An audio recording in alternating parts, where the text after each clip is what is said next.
Excel Tips. My name is Neil Blackwood, and in this episode we're going to be looking at some of the new updates to Excel that have happened recently. Now, in the olden days, Excel used to get updated every 3 years or so, but now Excel can get updated monthly. So let's have a look at some of the recent additions to Excel. So we'll start with the trim range functionality. Now, trim range is actually a function, but I wanted to just take you through how it will be used as a range notation or syntax. So one of the common problems that you'll face in Excel is if you refer to a range to do a calculation and someone adds something to the bottom of that range, so it's below the range that you've specified. So that can obviously be a problem because your calculation doesn't include those extra cells, for example. That's been solved with a new notation that is basically referred to as trim range, but Excel can figure out the range that has entries in it. So let's see how this works. In column A, A1 and A2 are blank. There's nothing in them. The first entry is in A3. And then I've got a combination of numbers, text, dates. Also, A16 and A17 have formulas that return a blank cell. So when you use two quotation marks together, then that will display a blank cell. So there are entries in A16 and A17. And that's it. So we're basically going from A3 down to A17. The typical way to refer to a range is to put the colon between the start cell and the end cell. Okay, so that's the standard listing. So as you can see, we've got zeros for the first two here, and then the last three cells here are blank, and so they're also displaying zeros. Remember, the formulas in 16 and 17 were displaying a blank cell, so these look blank. Okay, so that's the standard garden variety Excel range reference. Well, now there is a different way to refer to a range, so let's have a look. You can put a full stop on either side of the colon. Okay, now what that does, when you have the full stop on the left-hand side of the colon, Excel will work out the first cell that has an entry, and when you have the colon on the right-hand side, Excel will work out the last cell that has an entry. So once it's determined the first cell and the last cell, Excel will create a range from the first cell to the last cell. So let's have a look. There we go. So A3 has entries, and this is spilling all the way down, and you can see there's two blank cells under that 1000, and they represent those two formulas that returned a blank cell. So what we're seeing here is a range that refers to the entries within A1 to A20. That's when you use the full stop on both sides of the colon. So this figures out on the left-hand side, it figures out where the range starts based on having an entry in that range. And on the right-hand side, it figures out where the range ends, again, based on when there are values in the range. Okay, so we have a little bit more flexibility. We can only put the full stop on the left-hand side of the colon, which means that you have a flexible starting point. The ending point is fixed at A20, but you have a flexible starting point, so that starts in A3 because A1 and A2 are blank. And we can put the full stop on the other side, on the right-hand side of the colon. Now this is the one that I think is going to be the most commonly used. Typically when you're working in Excel, you do have a fixed starting point, and it's the ending point that tends to be the problem. This is where people put things on the end of a range. And so now you can refer to quite a large range here. I can put a whole lot of zeros here, and this is still going to return the same range. So it's ignoring all of the empty cells on the end of the range. And we have a starting point in A1, so they're both blank, but we finish with those two blank cells under that 1000, which is 16 and 17. So even though I've referred to 20,000 rows here, it's only going to include, in this case, down to 17. So I think this is going to be the most common usage of this trim range functionality. You'll have a set start point, but then a flexible ending point. And just to demonstrate how that works, I've just made a copy of the sheet here, and I've put a value in A2 and a value in A18, and you can see how these have updated. This one is the same. This one is referring to the whole range. This one's updated now, and the 2000 and the 3000 are there, because remember, this is flexible start and a flexible end. This one had the flexible start, so it's moved up to include the 2000. It's still including the blanks at the bottom because we've got a fixed ending there. And as I mentioned, this is the one that is probably going to be used the most. We have the fixed start in from A1, and we're going down to 3000, which was the entry that I put in. Trim range functionality gives you a lot more flexibility in referring to long ranges, but you will only do the calculations based on the range that has entries in it. Let's move on and have a look at a new function called translate. So translate, as you may have figured out, will allow you to translate between languages. So in column C, we have the formula. I've actually displayed the formula in column D so you can see what it says. You only need one argument, so you just need to refer to, in this case, a cell. You do need an internet connection as well, and there is a quota involved, so there is a possibility that you could end up being blocked if you use it too many times. The default language to convert into is based on your system language, so in my case, English. It's figuring out that bon is French, and it's translated into good. We can specify the language, so we can take good in cell B3 and convert that to French. I've put a listing of the codes that refer to the different languages in a different sheet. So these are all the codes for all the languages. I got this off the Microsoft website, and there we go. So FR is French, so we can convert good to bon. Again, we can just use the default, and merci beaucoup is thank you very much. And again, we can go French. I learned Indonesian at school, and the word for one is satu. So there we go. So that is figuring out that that is Indonesian. You can specify Indonesian using ID, and so we can convert our one to satu. So what we can do here is the first argument is the word that we want to work with. The second argument is the language it's coming from, and then we can specify the language that it's going to.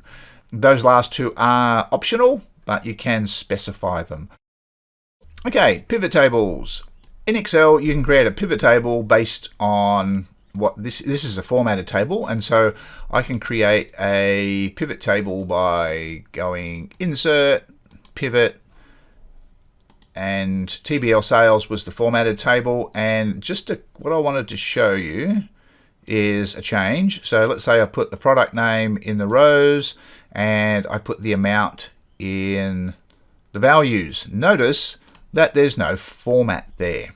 Okay, that used to be really frustrating, but Excel's fixed it. So if I go back to my data, if you format the column, Control space will select just the column in the table, if you're in the table.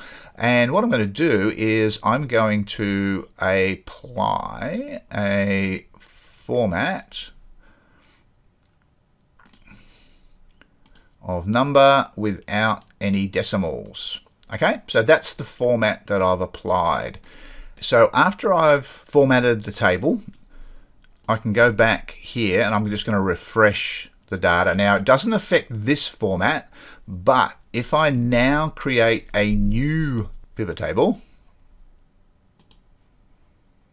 And what was that? Product name and amount. Have a look. So it automatically uses the same format that I applied, but you do need a refresh in the middle there to get it to recognize it. If you have the format in place before you create your first pivot table, it's all good. It just uses the format there. So that's new, and that gets rid of one frustration of creating pivot tables. Okay, let's look at something else that's changed. Now, this one is a change to a function. So let's have a look at what we used to do. So this is for the BYROW and the BYCOL functions. In the olden days, as in a year ago or so, if we wanted to refer to the columns in a spill range. Now, a spill range is part of dynamic arrays. If you haven't been using dynamic arrays, I recommend you check out some of the articles that I've done. They do change the way you create formulas in Excel, and a dynamic array spills. So in cell C3, we have if I have a look, this formula is called sequence, and it's creating a sequence of 5 by 5, and so it's just sequential numbers there, and it's spilling across and down. There's only one formula in this range. All of these cells do not have a formula, but they have a value. So this is called spilling. If you want to add up a column within a spill range, we can use the BYCOL function. What we used to have to do is this. We used to have to use the LAMBDA function, use a variable, and then do a calculation with that variable. That's what we used to have to do. Okay, and then that's going to add up each column and spill across to match the spill range. So if I extended that to do, say, more columns, then this will automatically expand to include those extra columns. Okay, so that's the way we used to have to do it, which was a bit clunky, and they have now changed it. So the idea with BYCOL, and there's also the BYROW function, is that you usually just do one calculation. It's usually the sum. So probably 99 times out of 100, the calculation you're doing is adding it up. And so what they've done is they've changed it so you can just specify the function to use on the range. This is a totally new way to use a function. Normally, you'd have to use the opening and closing parentheses, but now you can just put the function name there and it's going to perform a calculation.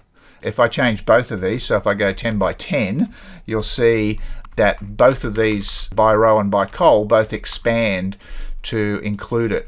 If we build this from scratch, so BYROW, and I refer to the spill range, the hash symbol refers to the spill range. When I hit my comma, you'll see all of the standard functions pop up, sum, average, and lambda is right at the bottom. So these ones are all default, so you can use those. If you want to do another type of calculation, that's when the lambda, you can still use the lambda function. It's all a lot easier now to use the sum function, and there we have it. So that is the change to BYROW and BYCOL. BYCOL and ROW can still use the lambda. So anything you've built using this will still work, but you don't have to use the lambda to do the basic summing, counting, those sort of things. Okay, here's another one that's quite useful. Excel has drop-down lists in cells, and one of the recent updates has made it that when you refer to a range for the drop-down, it will remove any duplicates. So in the olden days, as in a couple of years ago, if I'd referred to this range, it would have had 2 administrations, 2 payrolls, all of the duplications would have been shown. But now, when you click the drop down here, you can see that the duplications have been removed. I'll just do that here. Quick way to put a drop down in a cell is press Alt-DL, and you want a list. I'll just click in the source box and then refer to the range and then click OK. You'll see that it doesn't have any duplications.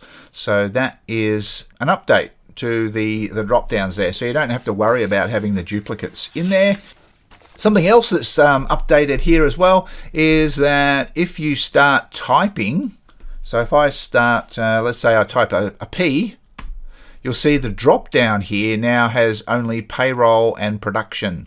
So when you start typing, it will reduce the options. So it makes it a lot easier to select entries. Something else that's new is the ability to put an image into a cell. So what I've done is put the keyboard images in this table so you can have a play around with it if you want. So if you link to this cell, it'll show you the keyboard entry and then you can sort of center it. So if you make the row higher, the image will increase to sort of fill the cell as well.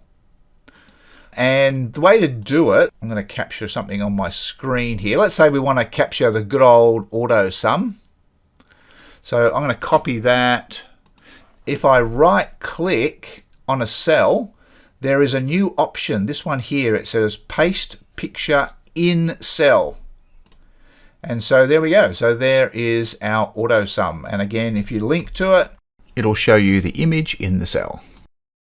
The beauty with this is, and I've created this so you can have a play with it, you can use XLOOKUP to extract the value. So again, this is a formatted table called TBL keys. I've got a lookup here for, let's say I want the Windows key, which looks like that. And if you use Windows E, that's a shortcut that will open up Explorer. And so if you need to create some shortcuts, you can use this for the 2 key type shortcuts. The XLOOKUP is extracting the image from the table, TBL keys. So it's based on the drop down here. So there you go. So you can now work with images a lot easier in Excel, and you can look up the images. Okay, when you're working in a large sheet, so let's go back to this data sheet here. When you're working in a large sheet and you want to sort of figure out where you are in relation to the row number and the column letter, if you want to make it a little bit more obvious where the current cell is in terms of the row and the column, something has been added to Excel under View. It's called a focus cell. So if you click the drop down here, so it's under the View ribbon, and you can do focus cell. You can change this color, but basically as you move around, this is using yellow to show you the row and the column you're on. If you select a range, it's only going to be the top left cell, which is what's called the active cell. So as you click around, you can see where you are. Now, it's not something I use, but in some cases, when you're working on a large spreadsheet, it might be useful to have this focus cell. And then you can change the color. Now, when I wrote the article, I knew there was some functions coming, but I didn't have them. So I mentioned them as the regex functions. Now I have them. So I think I might write a full article. Oh, I need to turn my focus cell off here. This probably warrants a full article on this, but I thought I'd just give you a taste of what regex can do, or regex functions. There's 3 regex functions. I'll just show you the REGEXEXTRACT.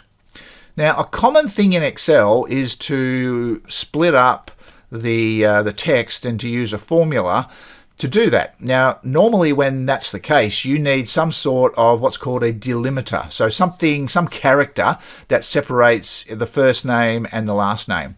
It's usually a space or a comma, something like that. But what if you don't have a space or a comma? How do you do the split?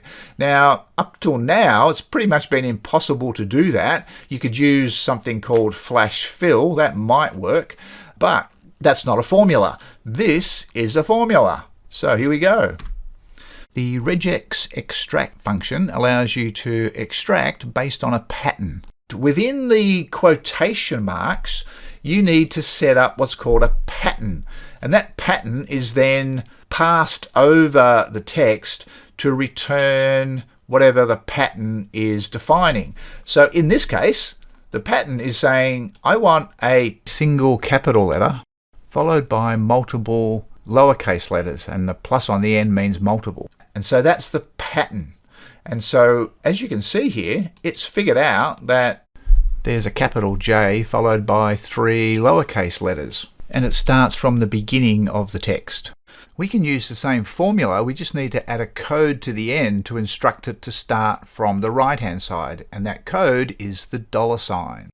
And so this one allows you to very easily extract the last name, because the $sign is saying I want that same pattern but start from the right hand side instead of the left hand side. So there you go. So this is extracting all of the names. It's not perfect, as we can see here. If you've got a double barrel last name, then it will only pick up the end of it, okay, with the capital letter. So it's not perfect, but it does do things that weren't possible prior to the regex functions. Okay, so lots of different updates to Excel. I hope some of those you found useful. Thanks for watching.